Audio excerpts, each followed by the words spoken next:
Sylvester Stallone, Wesley Snipes, Demolition Man. Hey there guys, welcome back to another awesome video. It's time for another movie review. Today's movie review is going to be of Demolition Man. So Demolition Man is about a stone cold cop named John Spartan and a psychotic criminal named Simon Phoenix that are from the year 1988 are suddenly cryogenically frozen into the year 2032, where both of them are now unfrozen in the future, and it's up to John Spartan to recapture Simon Phoenix because you need a maniac to take down a maniac.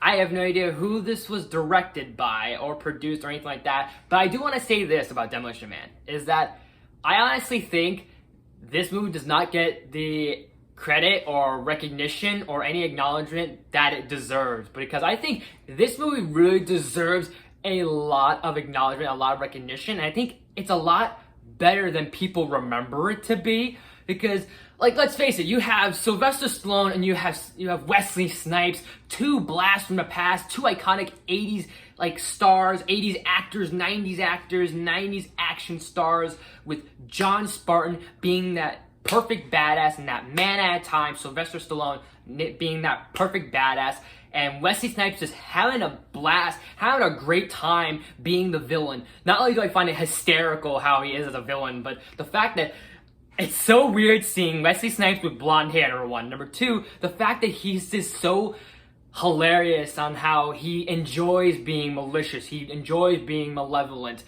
that Simon Phoenix loves doing what he's doing. That is just pure psychoticness, and that's just, it's fun, it's more fun, more enjoyable, and more enjoyment for Wesley Snipes to be the villain. He gets to be crazy, he gets to be a little over the top. John Spartan has moments, but Snipes takes the cake when it comes to the over the topness.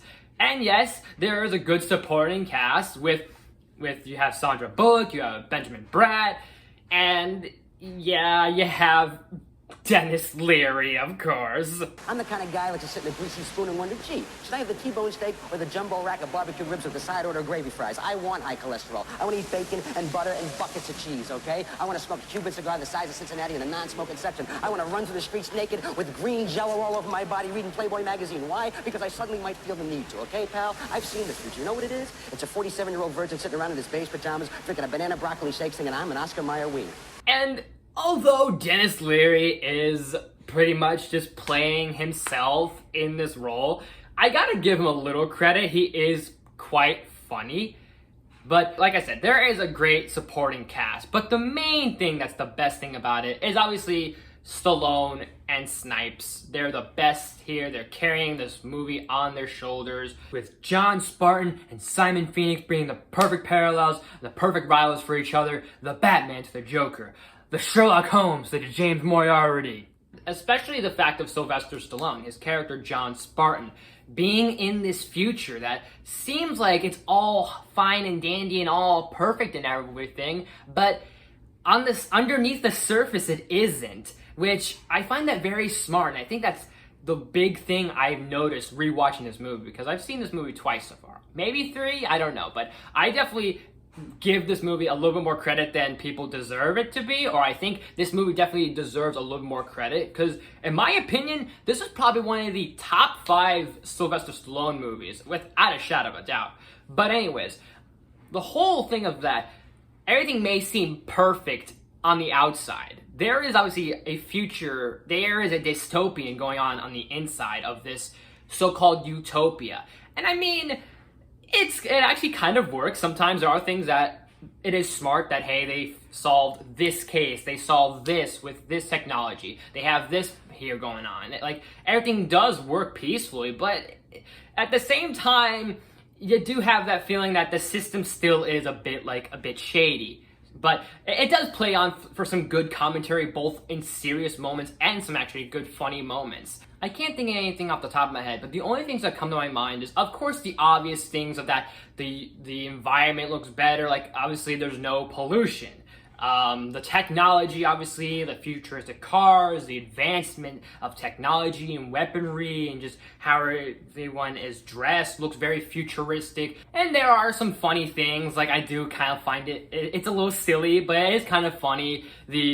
the whole thing of the obscenities, the fact that you get basically a ticket for saying a swear word or any like obscenities or any swears or any basically explicit language, pretty much. Arnold Schwarzenegger is mentioned. He was once president. There are some other jokes and gags that work pretty well for me. And yeah, there are some cheesy moments, and this is an 80s movie. This is a 90s film. There are some cheesy parts, but I think underneath and over those cheesy parts, there actually is some good social commentary about, like, you have hierarchy and what's beneath and below the surface, and like stuff like the poverty lines and above everyone and below everything, that type of system. And the sort of concept of you have order and chaos. You can't have order without chaos. You can't have chaos without order. And that's how the system works in a way. And maybe that's trying to tell us something in a way. Who knows? Maybe I'm reading a little deep into it, but then again, it is social commentary. So you kind of do look at it in one way, but maybe some people kind of just go, oh, that was kind of funny because, hey, maybe that's how people perceive the perspective on that. But I guess that's how the world is, and whether that's true or not. But without order, there's no chaos. Without order, there's no chaos. Without chaos, there's no order. That's always been like that. It's been like that years ago. It was like that back in the day. It's probably like that now, and it's probably gonna be like that years later down the line. Whether that's true or not, still, you're definitely gonna feel vibes of that. Maybe there is something with this system, and I think without getting too like technical, political, and everything, there are a few things in the system that definitely, whether back then, now, and probably in the future, there will be stuff that's something with the system, like something is rigged and something is robbed, and you definitely get a sense of that in this world. And definitely the action sequences are fantastic, without a shadow of a doubt. This is being an 80s action film, a sci-fi film from the 90s, from the 80s. It's just flat out great, and it definitely has a bit of overtopness with its action sequences and the choreography, but I think it's just so awesome. Definitely the environments, the settings, the structures is pretty badass. Like, there's no shout and no shame in there.